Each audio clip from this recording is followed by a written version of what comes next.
The story you've been told about why you check email at 11 at night is incomplete. There's a much more disturbing layer, and a silent one. Henry Ford made a decision in 1926 that would ripple through a century of human behavior. He didn't know he was building a cage. He thought he was building an assembly line. But the 9-to-5 structure he codified at the Ford Motor Company in Dearborn, Michigan, was never about human productivity. It was about machine efficiency. And somewhere between 1926 and now, that distinction got lost. This video will dismantle the architecture of your working day. You'll see why your habits are not your own, and you'll understand why breaking them feels like swimming against a current that was engineered to be that strong. The first loop we need to open is about survival. Why did the 9-to-5 structure survive 100 years of technological revolution? 5 major recessions, the rise of the internet, and a global pandemic that proved most office work can be done from anywhere. The second loop is about mechanism. How does a habit this inefficient persist in a system that claims to reward efficiency? The truth is that the corporate workplace was never optimized for your output. It was optimized for your predictability. Stop for a moment. Think about the last time you stayed late to answer one more email. You weren't being productive. You were maintaining a norm that was designed before your grandparents were born. In 1926, Henry Ford instituted an 8-hour shift for factory workers. The goal was simple: reduce accidents and increase throughput. The factory ran 24 hours a day. Workers rotated. The 8-hour shift was a scheduling convenience, not a human insight. But the idea calcified. By the 1950s, the 8-hour day had become so normalized that deviating from it felt like a betrayal of responsibility. Not efficiency. Responsibility. That's the first crack in the architecture. The second historical layer is darker. In 1939, Frank Lloyd Wright designed the Johnson Wax headquarters in Racine, Wisconsin. The building had an open floor plan, no private offices. Wright believed transparency would foster collaboration. By the 1970s, Herman Miller was marketing open plan offices as the modern office. But here's what nobody tells you. The open plan was never about collaboration. It was about surveillance. A manager could see every desk. Every conversation was audible. Every minute of the day was visible. The architecture of the office became the architecture of control, and your brain paid the price. If you've ever sat in an open office with the constant hum of conversations and the shuffle of feet and the fluorescent light buzzing above you and felt your ability to focus slowly drain away, you're not imagining it. That's the mechanism. Your brain is detecting threat signals from every direction. The movement behind you, the voice 3 desks away, the footsteps approaching. These are not collaborative cues. They are survival cues. Your nervous system cannot tell the difference between a colleague walking toward your desk and a predator approaching your camp. In 2012, Gloria Mark and her team published a study in Computers in Human Behavior. 30 participants. Lab experiment. They measured what happened when people were interrupted by email. The result was clear. Frequent email interruptions increased self-reported stress by 23%. Task accuracy dropped by 0.65 standard deviations. That's not a small effect. That's the difference between performing at your peak and performing like you haven't slept in 2 days. But corporations didn't stop using email. They doubled down. In 1983, email and TBVD, MCI Mail launched as the first commercial email service. Large firms adopted it immediately. By the 1990s, email was the backbone of corporate communication. But email was never designed for human cognition. It was designed for message delivery. The architecture of the inbox treats every message as equally urgent. Your brain cannot do that. Your brain needs triage. It needs priority. It needs silence. Email gives you noise. If you've ever checked your inbox first thing in the morning, before you've had coffee, before you've spoken to another human, you know the feeling. That slight drop in your stomach. The weight of 67 unread messages. The sense that you're already behind before the day has started. That's not a discipline problem. That's a system problem. The architecture of email was built to consume attention. not to serve it. In 2022, the McKinsey Global Institute published a report on the future of work after COVID-19. The finding: 28% of the average workday is spent reading and responding to email. That's approximately 2.2 hours per day. 2.2 hours of fragmented attention, 2.2 hours of context switching, 2.2 hours of stress that doesn't produce anything. Gloria Mark showed us the cost, but the mechanism runs deeper. In 2009, ILO Fear, Clifford Nass, and Anthony Wagner published a study in the Proceedings of the National Academy of Sciences. 94 college students. They tested heavy media multitaskers against light multitaskers. The heavy multitaskers performed 10% worse on a task switching test. 10%. They were worse at switching tasks despite spending more time doing it. The brain doesn't get better at multitasking. It gets worse. It adapts to fragmentation by losing the ability to sustain focus. But the corporate world didn't read the study. Or if they did, they didn't care. Because the architecture of the office is not designed for optimal human performance. It's designed for predictable human presence. The open plan, the email flood, the meeting culture. These are not bugs. They are features of a system that values visibility over output. In 2021, Steven Rogelberg and his team published a study in the Journal of Applied Psychology. 1,214 U.S. professionals. They found that attending more than 6 meetings per day predicted a 31% increase in self-reported burnout. 31%. That's not a marginal effect. That's a systemic collapse waiting to happen. But here's the contradiction. In 1993, General Electric launched the Workout program. The goal was to institutionalize frequent cross-functional meetings to accelerate decision-making. The program was celebrated. It was copied. It became the blueprint for meeting culture. But what was framed as collaboration was actually something else. It was control through presence. If you're in a meeting, you're visible. If you're visible, you're accountable. The meeting became the mechanism of surveillance disguised as teamwork. In 2021, Harvard Business Review published data showing that 62% of employees say they attend more than 5 meetings per day. The average employee spends 31% of their week in meetings. 31% of the week spent in rooms where most people are not listening, not contributing, and not needed. The cost is not just time, it's cognitive depletion. Every meeting is a context switch. Every context switch costs the brain 15 to 20 minutes to re-enter deep focus. If you have 5 meetings, you lose 75 to 100 minutes of focus time just from switching. Not from the meetings themselves. From the switching. Stop for a moment. Think about the last meeting you sat through where you didn't speak. Think about the last meeting that could have been an email. Now think about the meeting after that one. The pattern is not accidental. It's architectural. The meeting culture is the immune system of the corporate hierarchy. It protects the status quo by consuming the time that could be used for change. But the mechanism doesn't stop at meetings. It extends into the evening, into the bedroom, into the weekend. In 2014, Megan Dirks and her team published a study in the Journal of Occupational Health Psychology. 150 corporate employees. They measured what happened when people responded to work-related email after hours. Cortisol levels rose by 12%. The average went from 5.5 nanomoles per liter to 6.2. Sleep quality decreased by 18%. The body doesn't know the difference between an email from your boss and a threat to your survival. Both trigger the same cortisol response.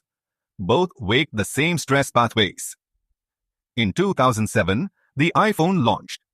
By 2008, corporate email was available in your pocket.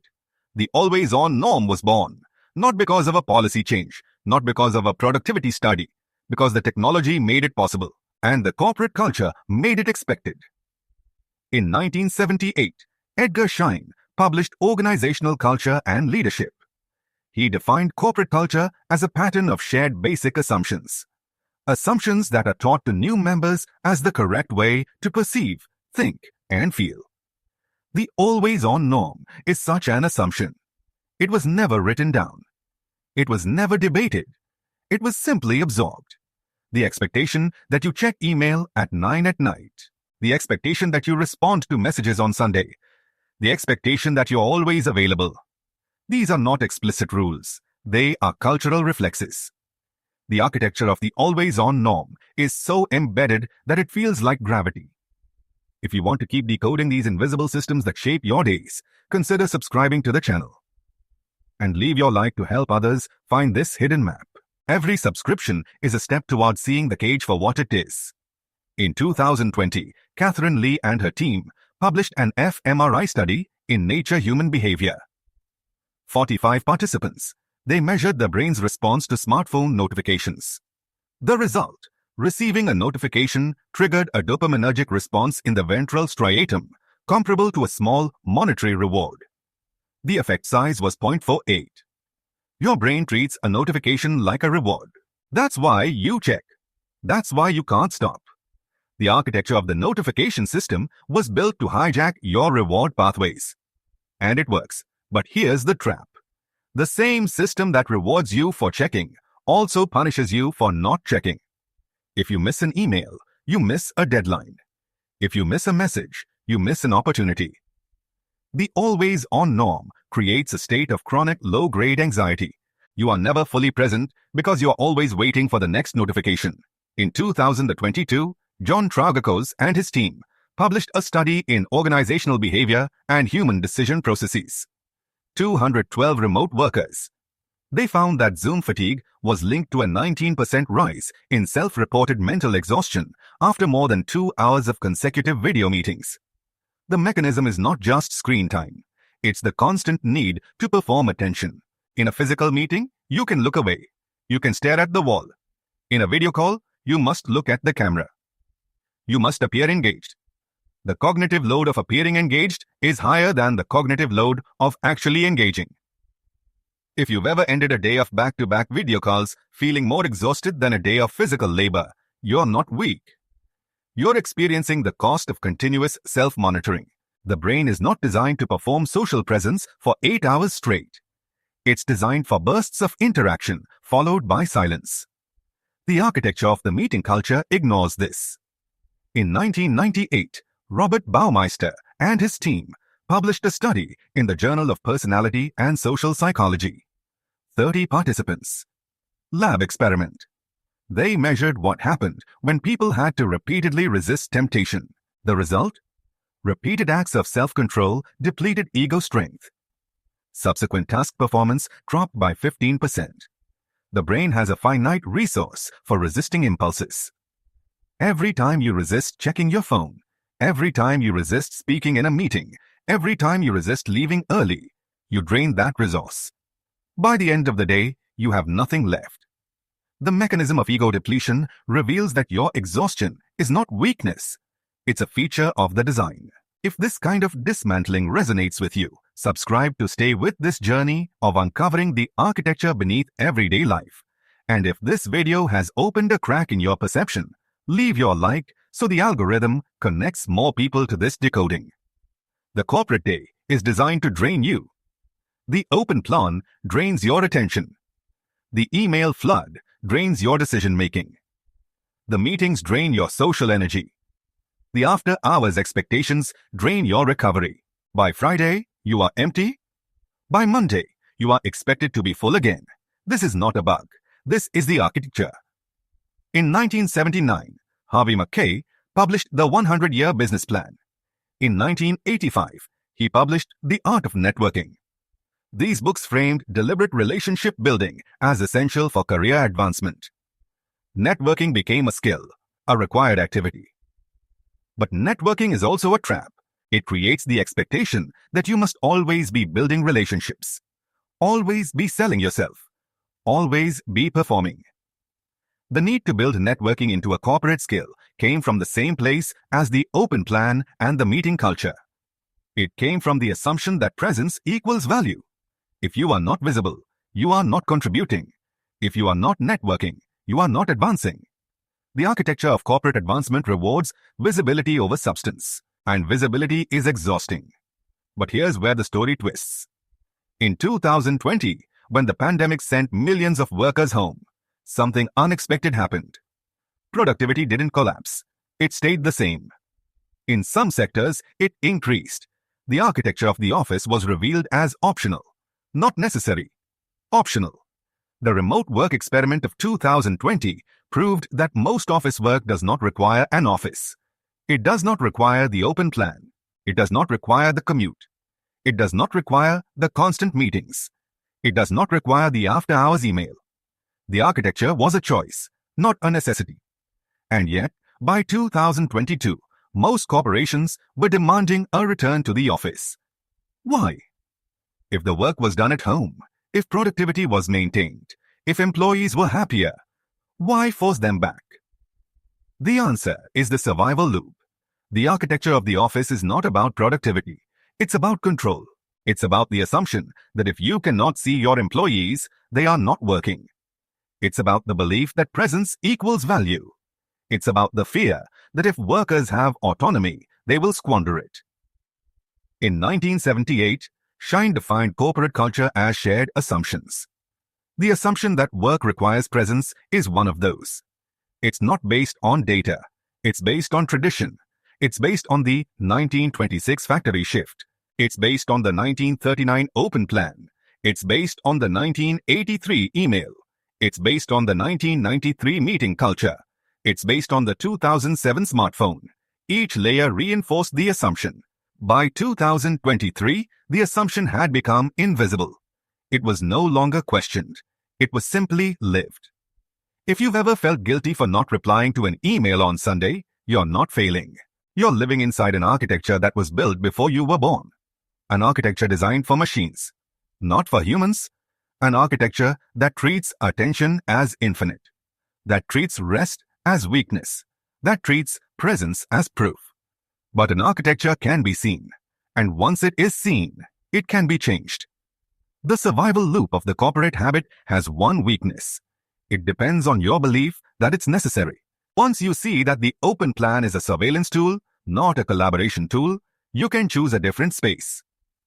Once you see that the email flood is a cognitive drain, not a productivity tool, you can choose a different rhythm. Once you see that the meeting culture is a control mechanism, not a collaboration tool, you can choose a different structure. The mechanism loop reveals the cost. The survival loop reveals the lie. The architecture is not inevitable. It is inherited. Every time you walk into an office and feel the fluorescent light drain your energy, you're not imagining it. The architecture is working exactly as designed. Every time you check email at night and feel your shoulders tighten, that's not your fault. That's the system. Every time you sit through a meeting and feel your focus drift, you're not lazy. You're human. The design of the corporate day is a 100-year-old experiment that was never updated. The participants are still inside it. The results are in burnout, chronic stress, decreased cognitive performance, and a collective belief that this is normal. But normal is not the same as necessary. In the next video, we will dismantle the second layer. The hidden architecture of productivity culture. Why the tools that promise to save your time actually steal it. Why the systems that promise to organize your work actually fragment it. And why the feeling that you're never doing enough is not a personal failure, it's a design specification. But before you go, I want you to sit with one question. Not an answer, a question. If the corporate habit is not designed for your productivity, not designed for your well-being, not designed for your creativity, what is it designed for? What does it actually produce? And who does it serve? The architecture isn't hidden. It's waiting for someone who knows how to read it.